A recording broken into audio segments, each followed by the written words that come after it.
Welcome to the Weekend Sports Cars and the Marshall Pruett podcast presented by Cooper Tires and Bell Racing Helmets USA. This month, my friend Graham Goodwin.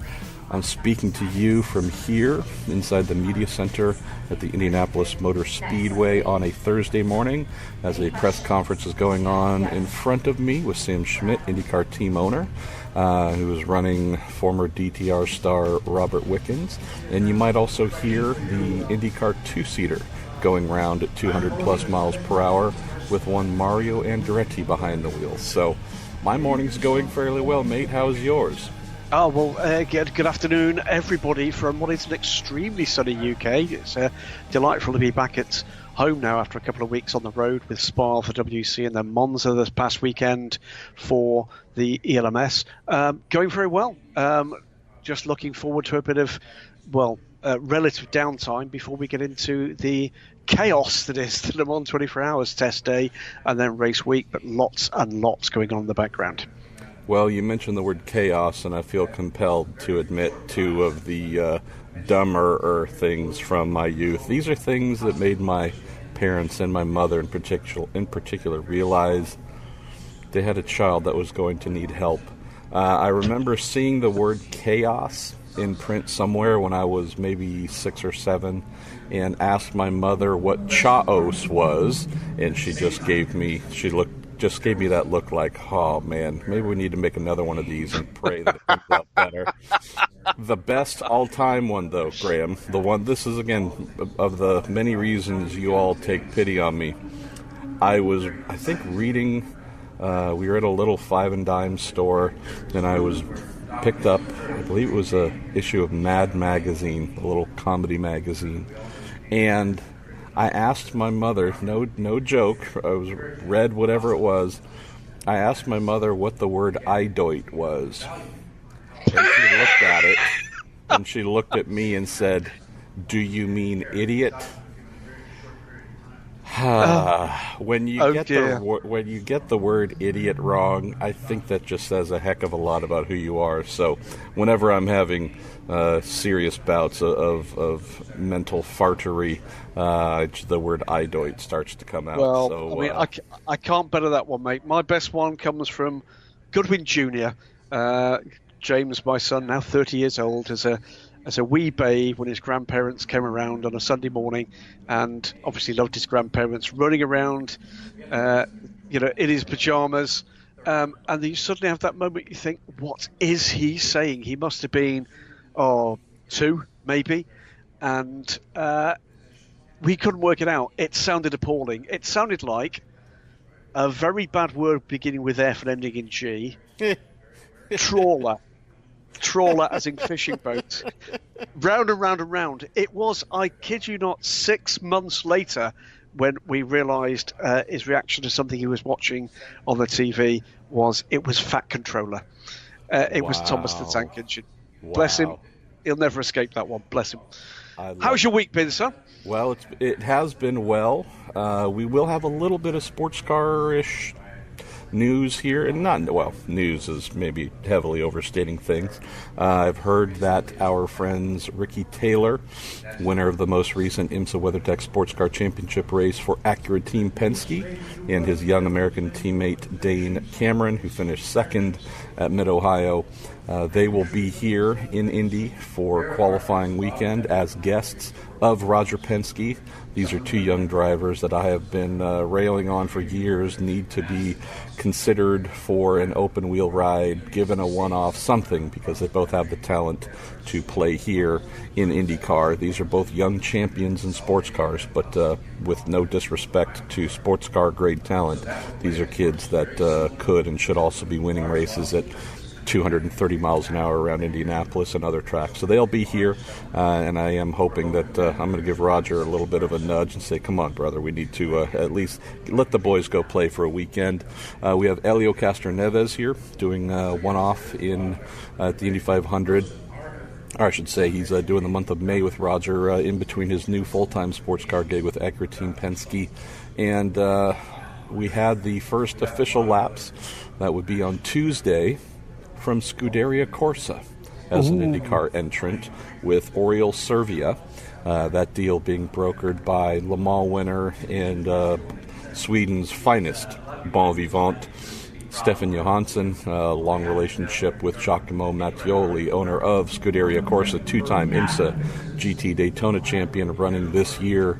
Cooper McNeil in the WeatherTech-sponsored Ferrari 488 GT3, and his teammate, two-time champion Alessandro Balzan in IMSA. So great to see Scuderia Corsa branching out into IndyCar. This is a one-off only at the moment, Graham, but Giacomo has said that he is interested in seeing whether doing more would be feasible. So they're partnered with yet another IMSA entrant, also a longtime IndyCar entrant in Bobby Rahal with the Rahal Letterman Lanigan team. So anyways, wonderful, truly wonderful to see the Scuderia Corsa logo on the front wings of the car and on the upper portion of the tub, and as probably the only one of either the only journo here, maybe two, who actually knows who Giacomo Mattioli is.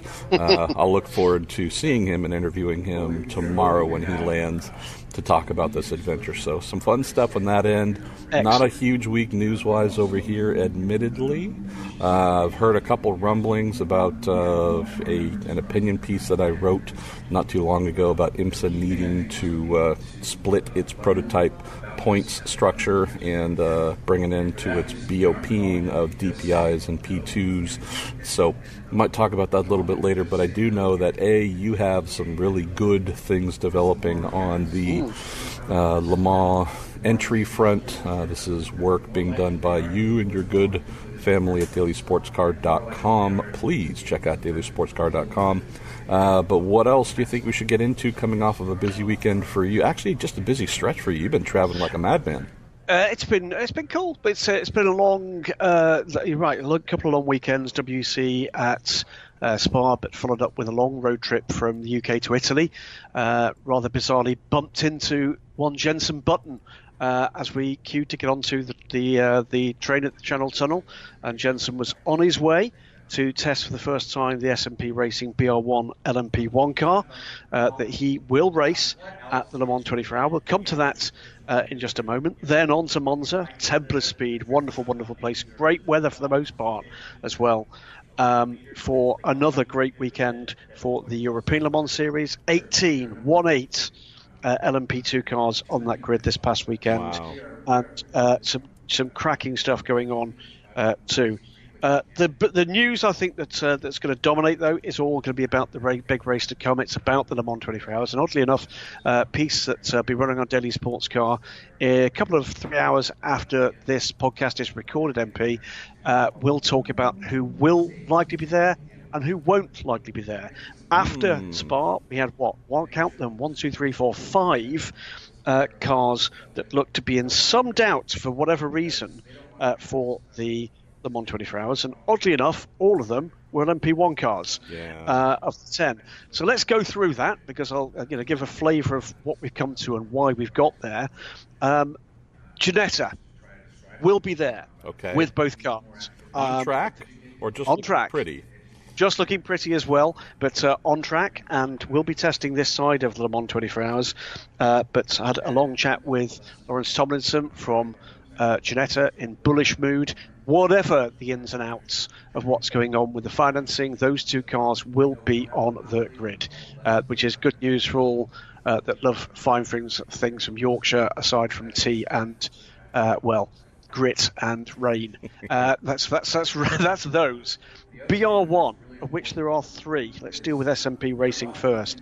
It's a video blog, actually, from Jenson Button, Just Broken, which shows JB on track at Manicourt for that test. When we chatted, he was, I have to tell you, unaware of the blowover for Mateusz Sazakian. Mateusz, by the way, raced at the weekend at Monza. Is absolutely fine. I understand from a well-placed source at SMP Racing that they are fully aware of the cause of the incident for Mateusz. There may well be a minor change made to the low downforce aero package, but combination of things to actually add to what we already knew there. the liftoff happened on track. All the theories about it being a curb or it being a painted line, no, it happened on track. May well have actually had something to do with the Toyota that was just ahead of it on the road, but the team say that they do understand it, and that work is underway to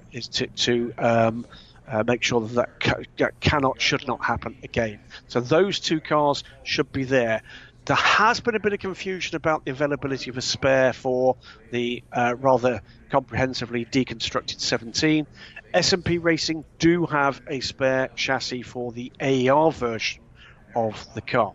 So both of the S&P Racing cars, unless something comes out from the final car I'm about to describe and the investigation underway there, at the moment plan to be there with the planned driver squads and a two-car effort. That leaves us with the number 10 Dragon Speed team.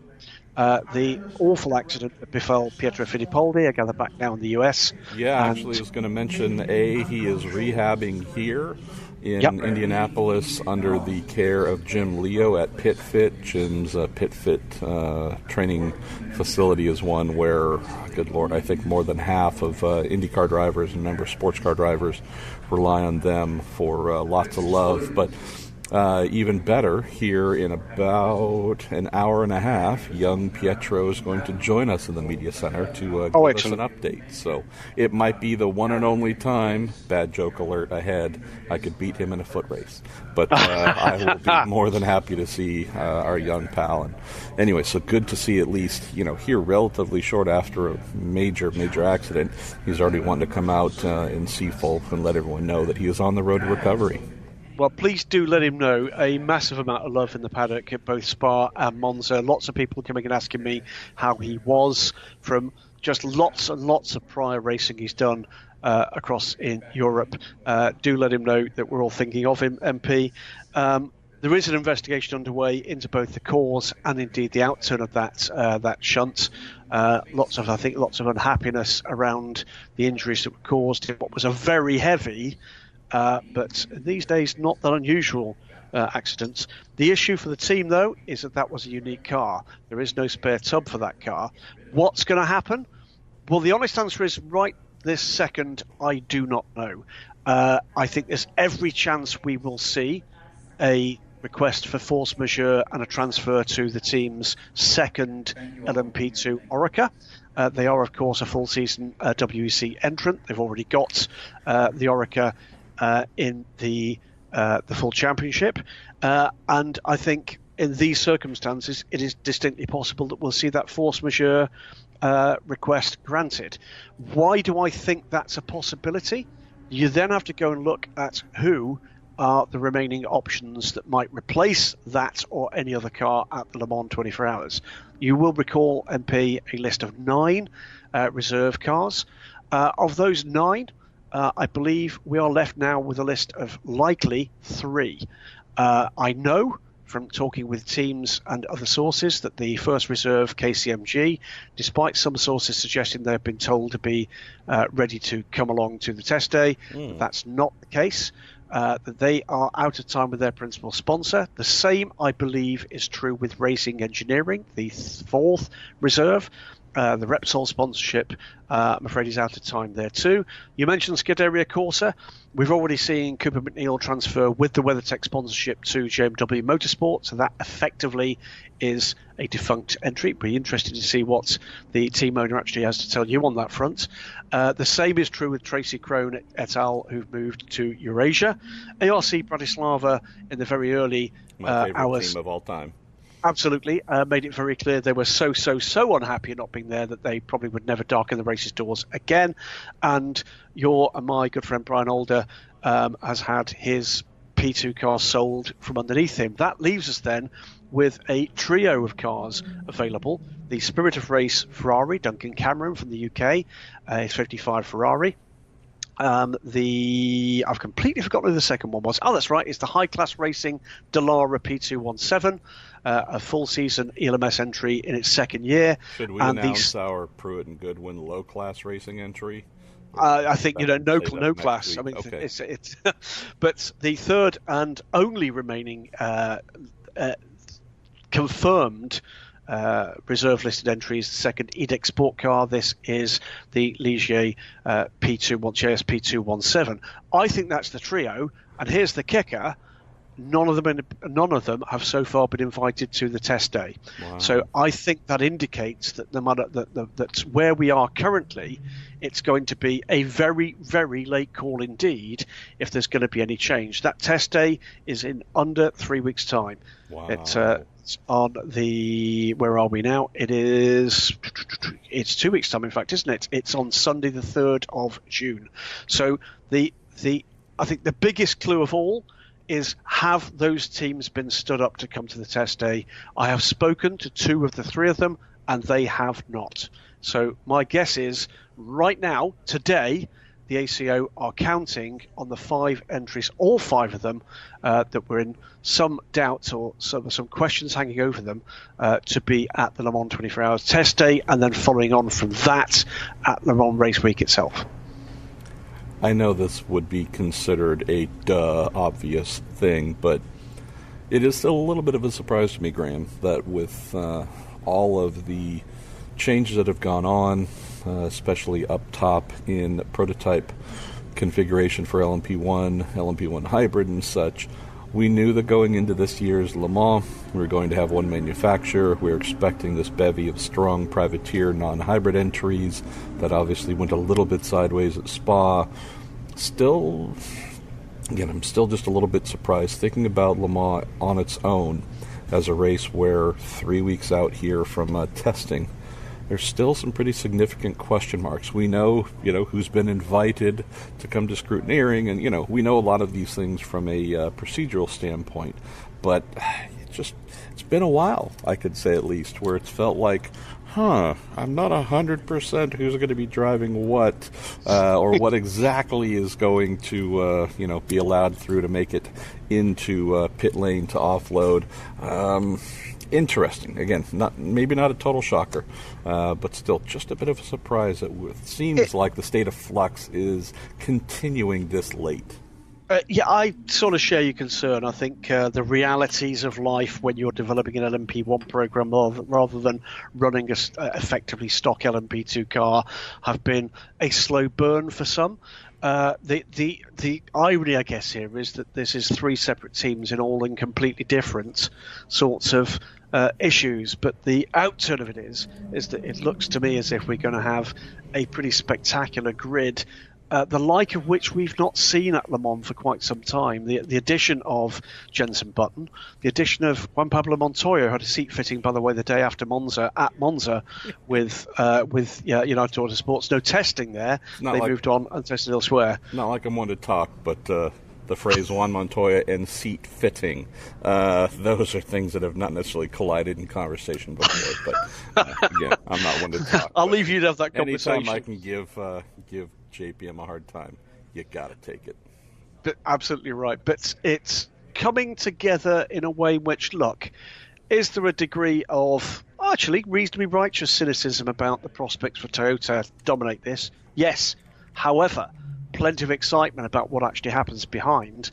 And the phrase I have heard most often when describing the Le Mans 24 Hours this year is, yeah, we all know the deck is stacked, but how many times have Toyota come second? So let's wait and see. I must admit, I'm kind of looking forward to it. I think this one could be a bit of a corker. GT could be absolutely amazing. Lots of testing, by the way, going on this week at Monza, including many of the GT teams. A interesting detail change for the BMW that's on track there, with some changes to the way in which the air is handled at the rear of the car. Pipo Derani in his first run in the air, of course, of Ferrari. Ford are there, Porsche are there. It's just beginning to kind of get to that point where we get excited about what comes in the month of June, in exactly the same way as I know, your year revolves around the month of May as well, MP. Well, to be honest, it's the month of May and June. I am one of the most fortunate folks in our industry, because whether whether you're a fan of sports car racing first and therefore declare Le Mans as the world's greatest race, a fan of IndyCar racing and declare the Indy 500 as the world's greatest race. For more than a decade now, I've been fortunate to cover both as a reporter. I've been able to work at one as a team member, engineer, whatever, at Indy for 20 plus years now. So I'm just this guy that has a pretty amazing life of getting to circumnavigate both. And there aren't many of us, at least from my side of the pond, who are able to do that. So I'm a pretty happy guy. And speaking of happy, Graham Goodwin, this May, the Marshall Pruett podcast is supported by our friends at Bell Racing Helmets USA, proven since 1954. Couple years before you were born. Bell helmets have been the choice of champions when it comes to state-of-the-art head protection designed for professional and amateur drivers. Bell is synonymous with safety, innovation, performance, and engineering excellence. And if we look back here at the Indy 500, 19 of the 35 entered drivers are Bell athletes, which is a fairly impressive number to me. So if you want to learn more about Bell helmets, visit bellracing.com. Where should we head next? And I ask that while knowing we have some great Q&A that has come in. And well, I'm going to say one thing. About 40-ish, 35, 40 minutes left before I have to go run and do other things. Well, let's say thank you and au revoir to Guy Smith, who announced just yesterday that he'll be stepping down as a Bentley factory driver. Yes. So he will still be part of the Bentley family. I am sure we're going to still see him helping out in some of the customer efforts. But in terms of the factory efforts, Guy had the conversation with Brian Gush in the off-season, told him that this was where he was in his career, that he wanted to drive the new car. He did that in the opening round of the Blancpain Endurance Series, and he will step down after this weekend. I'll be there to see him at Silverstone in round 2 of the Blancpain Endurance Series for 2018. What a marvellous servant he has been. It seems a long, long time, MP, since I bumped into him at in one of the fan zones, actually, at the Petit Le Mans, my very first visit there, and it wasn't looking great for his career. He was thinking that there was something on the horizon with a new project that he wasn't really quite sure of. Turned out that was the Bentley Le Mans program that served him well, and he came out as a Le Mans winner. But Guy, an absolute gent, exactly the kind of guy that a brand like Bentley should be looking for and wanted, and what a great servant to the brand he's been. And I remember learning of him intently before his sports car career, when he was over here in America competing in the Indy Lights series, hoping to become an IndyCar driver. So, I mean, we're not losing him, thankfully, but it's strange to think of someone as young as Guy, as distinguished as Guy, effectively calling time on his career. I'm not saying we won't see him ever in anything again, and I don't think he has closed the door completely. Oh, he's not. No. In terms of being a regular factory Bentley driver, it's rare that you get yet another act at this stage of one's career with another brand or something else. But I'm hoping we still get to see Guy enjoying driving, but also he's just one of the great, great people that we come across in the sports car racing paddock. Always a big smile, something fun or warm to share. And, how's this? There are many people in the sports car paddock who are not additive. They drain your life, they drain your happiness, whatever it might be. Guy has always been someone who just gives and brings a lot of energy to whatever he does. So I'm hoping that we will be able to see him for many years to come. Good stuff. Well, we are getting to the stage where it is getting close, and even as I'm talking to you, MP, what's actually happening is we are getting the list of teams and drivers being issued right now for the Le Mans 24 Hours and for the test day. And indeed, on that list is the Dragon Speed car at the moment with their BR Engine BR1 Gibson. We know that that's not likely to happen unless they've turned around a new car very, very quickly, and some interesting driver changes as well coming through. So we'll keep an eye on that one. That'll be on Racer and Daily Sports Car as soon as yourself and Stephen Kilby can put fingers to keyboards. We'll see how we go forward from there. I think it's about time we got to the questions, isn't it? Should we stop yapping? That's the sign to stop yapping. Well, questions, I think, is becoming a firm favourite of mine with this podcast. Not that I don't like talking to you about everything, questions. MP, but we get questions. We get questions every day. All right. Let's start off with Tom Pendergrass. Is the fact there's a separate class for older GT3 cars in the N24 proof that a BOP-dependent class is fundamentally flawed? No, is the answer. It's proof that there is demand for something at a rather lower budget level. I think what we've got is a number of teams that simply aren't at the level that they can afford to kind of invest in a brand new machinery. Am I concerned about the sustainability of the GT3 class moving forward? I very much am. But I don't think that's what it means, Tom. I think what it is they're just trying to broaden the appeal of the race. I think they're trying to get people into the position where they can be on that ladder to come forward into the higher class in future years, but not turn away people that are at the higher end of the clubby part of particularly German motorsport. That's where I think that is. Got a question here from Buddy Campbell. Could they ever institute the Le Mans start? Obviously, they couldn't run to their cars, back the cars up against the pit wall, have their engines off 30 minutes before the start. We do that. We've done that for some little time. Before the cars come and grid up, the grid, as the drivers are presented, it may be, and with apologies, buddy, you don't know where in the world you are. The in the issue, US. Right, well, it may well be that they're not seeing that as part of the US TV content. So let's wait and see how that one actually comes out. It may well be, by the way, the guys that are listening and watching to the Velocity TV coverage will now probably have seen that it is actually using the WEC TV team. The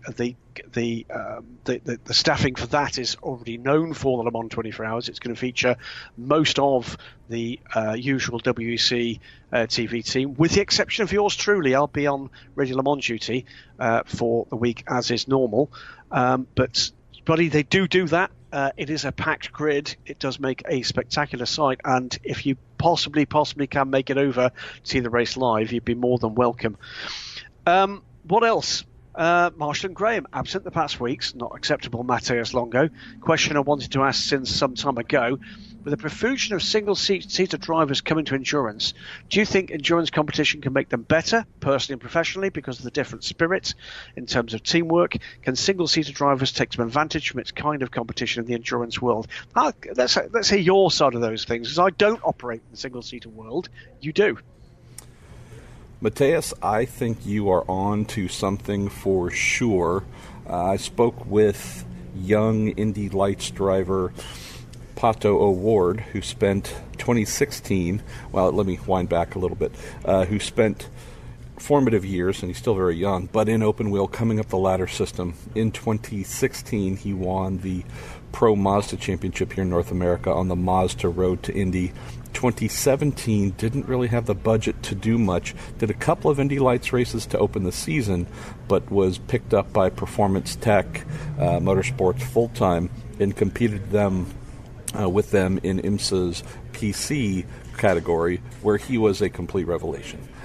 Just destroyed season long. They won all but the season finale. But long story short, while he and his teammates, James French, Kyle Masson, etc., were very quick, Pato was the absolute bunny rabbit of the group. So you would think coming back this year, now having impressed folks last year, was picked up by Andretti Autosport in Indy Lights. And speaking with Pato on this exact topic, Mateus, I said, hey, how did this year away in sports cars benefit you? And mind you, he's only 18, 19 years old, so he's still at the sharp end of the learning curve. But he said the amount of mileage is really the thing that helped him.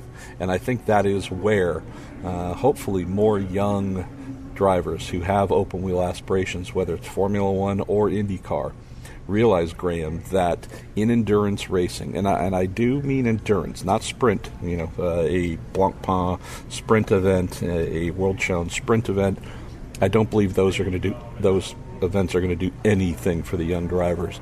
But when you can take a kid who, in, let's say, one weekend of open wheel racing is going to get maybe 3 hours of track time total, 2.5, 2 maybe, depending, a couple practice sessions, qualifying, and a race, that's a half hour to 45 minutes. That's wonderful. You're going to do that in more or less a single stint at Daytona. You are going to come out with so many miles, additional hours of competition that you would just not have available to you in open wheel racing. That's the area where Pato said, this is where I gained. Now all of a sudden, instead of me and 20 or 30 other open wheel cars blasting around for a half hour, I'm having to pass cars in different classes. I'm having to look in my mirrors to be mindful of faster cars as well. But most of all, Graham, I would say it's the crazy amount of decision-making opportunities that come through. Pass here, don't pass here. Does this guy see me? Does that guy not see me? What are his trends? What are her trends? A lot of things that go just beyond the typical junior open wheel attack and kill mindset. So I would say, Mateus, that if I am a young driver's father, coach, manager, whatever it is, I'm saying, what kind of endurance racing can we get you into? Because that is going to accelerate your learning curve way faster than just sticking an open wheel. Absolutely. From my position, I think certainly the teamwork that is required for the sports car discipline, I think, can only be a good thing in terms of getting particularly maybe a younger driver to start to think about the dynamics that operate within a group of people. Certainly I've heard great things from a number of young guys coming out as single seaters, finding themselves in a GT or a prototype drive at a high level, and telling me that they've not given up on their single seater ambitions, but they go back more prepared in the way in which they can then work with the greater whole. It's certainly a very, very different atmosphere in a sports car team with 2 or 3 drivers would be with a single-seater team with one driver with a team revolving around them. I think we've seen character come out in bucket loads in that situation. It's a great question, though. Who's next? A couple of questions here about the LMS. I'll grab these two if you don't mind, MP. I've heard you cover that series. I do, yes. Mike Dickinson says, able to attend the Saturday LMS events at Monza, disappointed by crowd size. What is it that people are doing to put more butts on seats? Couldn't go on the Sunday. His boy got sick on Saturday evening. Hope that's okay now.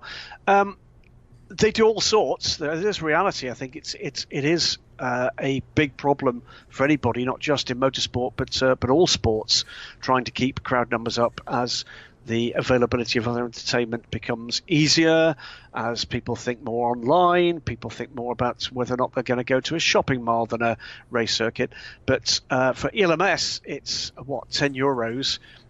We'll get you into the paddock, we'll get you into pit lane, we'll get you now on the grid walk for the ELMS. And for 15, you could get a race seat. For 15, yeah, absolutely. For 20, you get a helmet and a suit. But one thing I will tell you is this. Was chatting to the guys behind the British GT Championship, and one thing that they said that really surprised me is their numbers over the last couple of years are up, and not by a little bit. They're up pretty considerably. That we are beginning to see people come back out now to watch racing nationally. That's great, and and fingers crossed that will transfer into the more international series. I think there is a reality. We've certainly seen it reflected by what our friends at the WEC and the LMS are providing outside of come and sit in a grandstand, buy a burger, buy a program. They realised that if you're going to have a family together for the day, because of course it is going to be the full day if you go into an endurance race, you've got to do more. So let's wait and see. The other question is, ELMS race at Monza, the situation behind the safety car with two United cars, 1 and 2, given you couldn't overtake the car ahead until the start-finish line, could they theoretically have let the lead car go flat out? Well, the answer is yes, they could. They didn't, which was, I think, to their credit. There was also a situation, by the way, in that same incident where the two cars were incorrectly waved by the safety car, and indeed then had to slow down on the start-finish straight and allow the Jaguar safety car to overtake them to get back in line rather than having to reset again. Some fairly shonky driving standards up and down parts of the grid in the LMS, and I think there's going to be some questions asked about that. But, I think there is a reality that race control will keep an eye on something that is blatantly unsportsmanlike. But in that situation, where the cars are effectively under the control of the lead car, some little way before the line, there was every option to do that. I think to a degree a little bit of it was done, but don't always presume, by the way, that the cars that race in the same colours, whilst they are operated by the same team, will necessarily be subject to team orders, because in many cases, particularly in the Pro-Am areas of racing, it's a very different team. So the answer is, I think it's sporting conduct rather than the specific conduct of a safety car release that would come into hands there.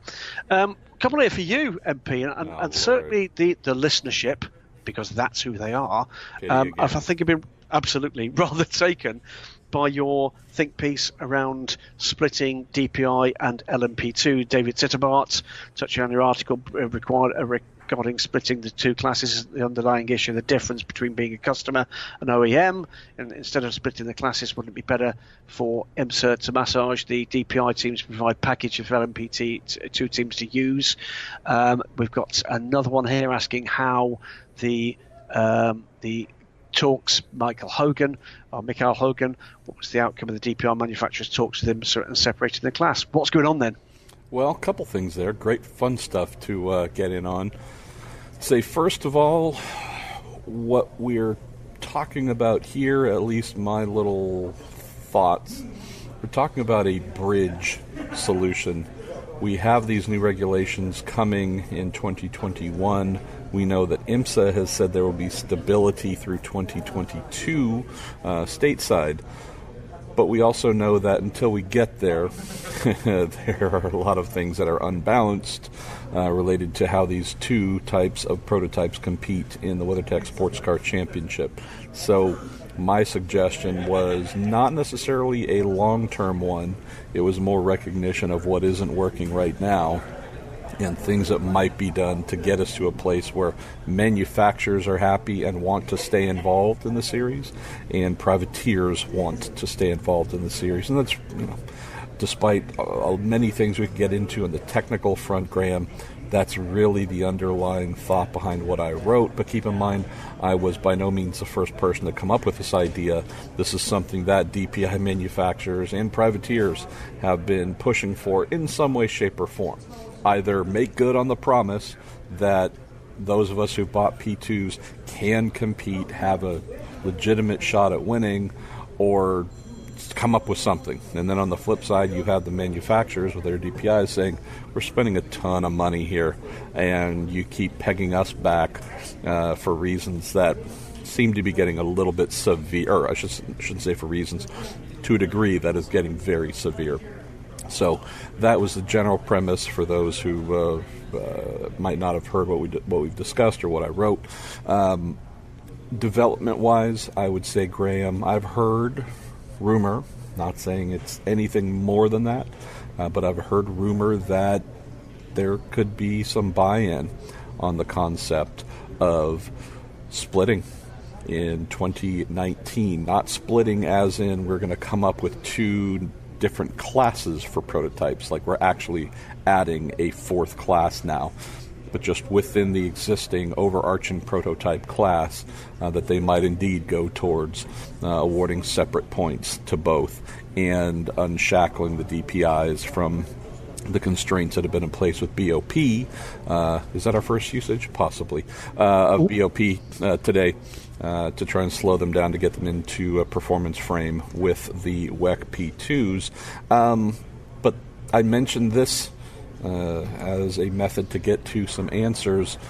My biggest complaint that I wrote about when the DPI formula was launched is there was no mechanism in place by IMSA, no leverage given or granted or taken to compel DPI manufacturers to make customer models available. So we do have a situation, and I'm not so much criticizing them for their decisions. I would like to see more of a community-minded approach among the DPI manufacturers. But if you do look, the only teams that have DPIs are those that are either full factory efforts in Mazda Team Yost, Acura Team Penske. You have the customer-originated Nissan program, one that Tequila Patron ESM made happen with their dollars and inspiration. And then you have really the only place where you can not necessarily call them full factory on the Cadillac front, because these are independently owned teams with Action Express Racing, their 2 cars, Wayne Taylor Racing and their 1, and Spirit of Daytona. But we do have a situation with those 3 teams, Graham, where Cadillac has decided you 3 are getting them.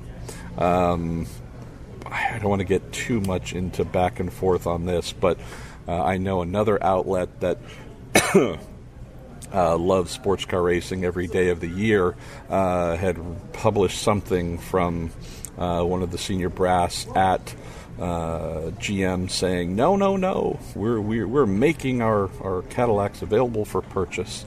And rather than look at the reality or talk to teams who've inquired about buying them, to then find out that no, actually, those really and truly are not readily available to purchase. There have been some folks who have taken that little article and run with it as if it's just the gospel. Well, the reality is, you have teams that have bought customer P2s that have said and gone on the record saying, we have sponsors that have said, if we can get a Cadillac, I've got the money. And they are not currently running Cadillacs. So this all comes back to, there's nothing in any of the agreements that I know of, Graham, that says if you are competing with a DPI, you must make X amount on top of however many factory cars you want to run with your factory team available for privateers to use. And that's where we kind of get ourselves into this conundrum. I don't know, to close, Graham, if you can compel a major global entity like General Motors. I don't know if a small sports car racing sanctioning body in Florida can force a global giant like GM to do anything it doesn't want to, or Mazda, or Nissan, or Acura. But I do think that looking at how we have a fairly unhappy situation right now, Graham, when these 2021 regulations come into play, and provided all of these manufacturers and maybe more are involved in DPI, I'd love to see some sort of greater communal mindset that if a Performance Tech, if a PR1 Matheson AFS Racing, if a JDC Miller wants to buy one, that at least that door is open without it being $1 trillion or just a bit of a shell statement. Yeah, sure, you could buy one, but we know we're never actually going to make it happen. So that's kind of where we're at. Yep, that rather interestingly accords with exactly the question asked by, I think he said Horace, about exactly that, about customer cars. It's certainly a question that's being asked, by the way, in relation to the new rules for LMP1 as well, about the potential availability of customer cars. Let's finish with a couple of quickies, because I know you're running on time for commitments there in Indianapolis. 2 quick ones. After a pretty awesome sounding N24, what do you think is the best sounding race on the planet? Best sounding race on the planet, from James Counter. And we'll finish as well with Shadam. It's not Sharia Adam law. Yeah. Yes. What major race for a friend of yours was the most satisfying? Westy finally getting his Rolex, Hartley knocking Le Mans off the list, Sato redeeming at Indy. By the way, I say he or a she, a big fan, totally not in the witness protection program.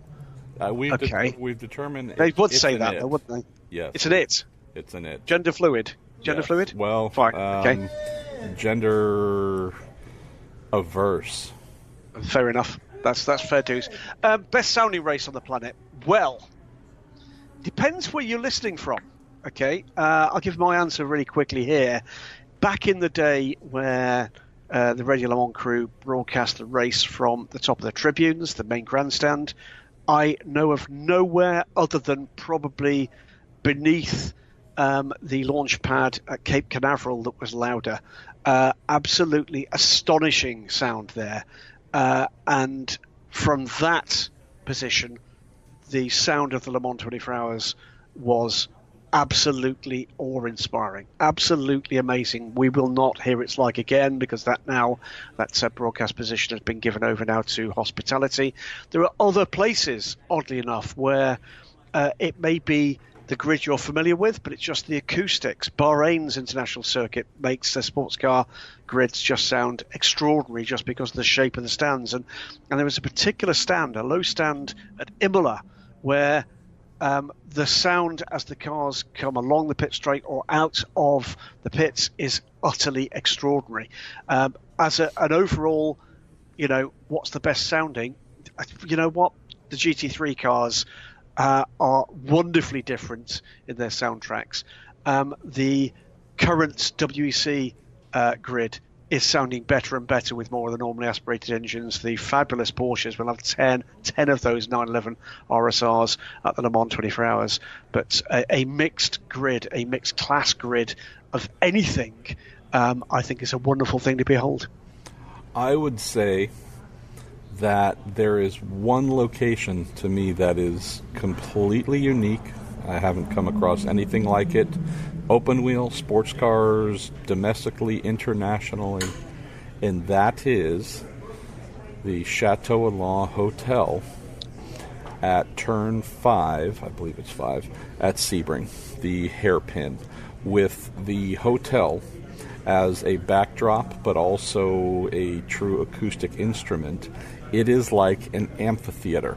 If you're able to stand basically in the backside of the hotel, so as the cars come down to the braking zone and then make that hard right and accelerate away, their exhaust as they accelerate away is pointed at the Chateau Alon, and you get a number of fans who make their way there, and acoustically, Graham, it is just divine. So with those Porsche 911 RSRs, with the Gibson WEC V8s, with the Corvettes and the turbo Nissans, and this, the Mobile in 12 Hours of Sebring, the anything at Sebring, from that vantage point with that amphitheater created, the sounds are phenomenal. I've mentioned this, I believe, before here, that as a photographer, obviously I'm given access to just about everywhere at every racetrack, and the kink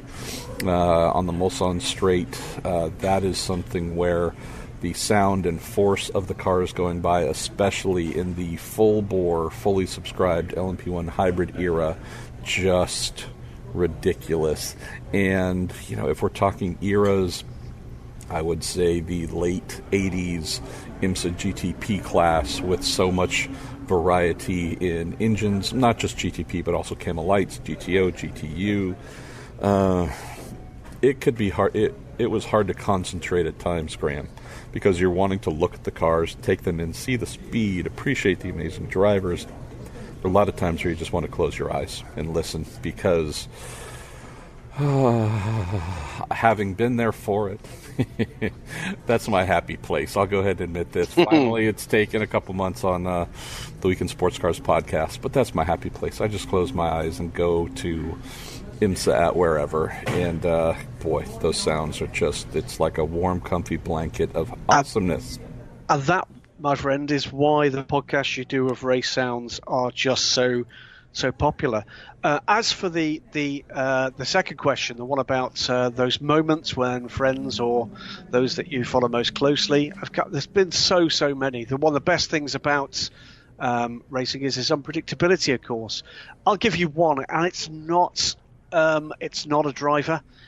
it's a team, but in particular, it was a car, and it came last year. It came at the race we've just been to at Monza in the very last international appearance of the Ferrari 458 GTE in the hands of J&W Motorsports, a team that suffered the slings and arrows of outrageous fortune the previous year, losing out on the title, and it was the very last race for actually what was the very first customer car outside of AF Corsa, JMW's Ferrari 458 GTE, and won the GTE class in its very final race at Monza. What a great place for a Ferrari to win a race before they replaced it with their current 488, which then went on to win the next race at the Le Mans 24 Hours. But that Monza weekend, it all just came together. It's a cracking little team. It's an amazing sounding car. And yeah, after the despair for that very close-knit family at JMW at the end of the season the previous year, where they had the title snatched from them in really cruel circumstances, to see the delight on their faces was a thing to behold. Well, I will offer an answer that is one that is completely obscure to close the podcast here, but it's what came to mind first in sports car vein. Indy 500 would be among my many answers for drivers. This is a sports car podcast, so I won't go into that, but I just mentioned that when you have multi-class racing, three-ish drivers per car, podiums for a couple different classes, there are dozens of drivers up on a podium. And so while a victory or even a second or third could be very meaningful to them, I'll admit that the sheer numbers can get to a point where it's like, okay, it's hard to take in the true, solo impact when you have, at least for me when I see that. So that's when I see a Takuma Sato winning Indy, Tony Kanaan winning the Indy 500, and just seeing how much it meant to them, how much it changed their lives. That's what comes to mind. But I'll go, if we're talking sports cars, I'll go to, I'm not sure the year exactly, it might have been 2004, 2005, at Laguna Seca. I was driver coaching for an old friend racing an SCCA amateur event in a spec racer Ford. So these are cars built by the Sports Car Club of America, big, heavy tube frame. They look like a Matchbox car, frumpy open prototype with 115 horsepower on a good day. I mean, they're slow as bricks, but they're a relatively inexpensive and popular starting point for a lot of drivers. And my friend David K-A-Y, was never known for being the fastest in anything he'd driven. The Spec Racer Ford class, though, highly competitive, one of the most enjoyable each year at the SCCA National Runoffs. I believe there was some form of oversubscription for the class that weekend, and there was essentially I don't know if I want to say an alternates race, but a secondary race where however many of the fastest, the larger group ran, and David was part of the secondary race. And I don't remember if his lap times had him on pole or thereabouts, but he was in and among a field of, a dozen or two cars, Graham, and he won. And this is someone who makes a living in Silicon Valley doing heady, brainy things. You would never mistake him for an athlete if you saw him. Just someone who enjoys motor racing, has always driven just for his own personal enjoyment, not, no thoughts of grandeur on a professional, even an amateur level. And I'll just tell you, his son was there, I believe. Seeing someone who had raced for years and years and years and just grown accustomed to finishing 30th in a field of 40, 25th on a really good day. It was through these special circumstances with this extra race that they added on for some overflow cars. But just seeing David win, it was so touching, Graham, because this is not something he ever considered to be a possibility. In special circumstances aside, he got a little trophy or a medallion or whatever it was, and he came back to the paddock and was a winner in front of his son, which is something that had never happened before. I don't know if it's happened since, but that was just such a cool thing to see a man who made a lot of money doing things in boardrooms and was highly respected, again in Silicon Valley, but for one day, at a amateur event at Laguna Seca, he was a winner, and that was just so damn cool to see what that does to a human being and how that changes one's view on oneself, even if only temporarily. So that's what stands out for me. That's what a great place that is to end, because for me, I said it before, I'll say it again, I'll continue to say it, it's about the people, it's about the human side for me. I love the cars, I love the racing, the team work is fantastic, but it's the human aspect that ticks all the boxes for me, and that's a cracking little story to end on. Sounds like you've got more excitement to come with the Tannoy announcement in the background for UMP, so that's us for the week, isn't it? That is the week in sports cars with the Graham Goodwin of DailySportsCar.com. Graham's good work, Stephen Kilby's good work, young Mr. Arity. You can find that on DailySportsCar.com. You guys are also great in sharing your finer works with Racer.com. So all kinds of sports car goodness there. I'm on a little bit of a sports car reprieve with Open Wheel being my world here for the coming weeks, but we will be back next week. I don't know what we're going to talk about, but we're probably going to find something that amuses us. Thank you for all of your questions. Thank you to Cooper Tires for their season-long support, and to Bell Racing Helmets USA for their month of May partnership.